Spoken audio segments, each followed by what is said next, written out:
আমি তো নিজে 5 ওয়াক্ত নামাজ পড়ি।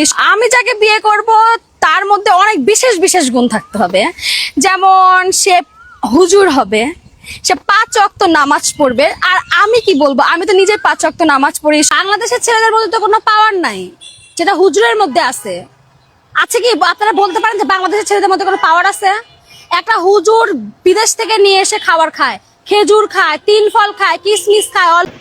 এই বেডি, সাবধানে কথা কইস। হুজুরে নিয়ে কথা, হ্যাঁ? এত বড় আশ্চর্য তোমার। এই বেডি, হুজুর চেনস? তুই কলমে পড়তে জানোস তুই হুজুরে বিয়ে করবি? আলার বেডি,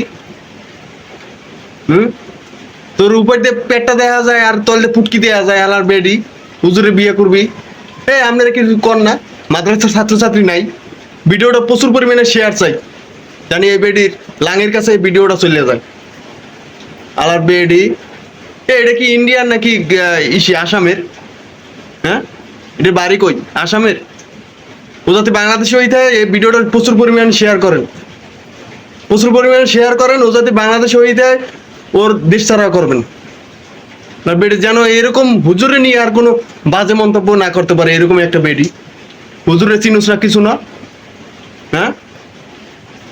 কি একটা অবস্থা।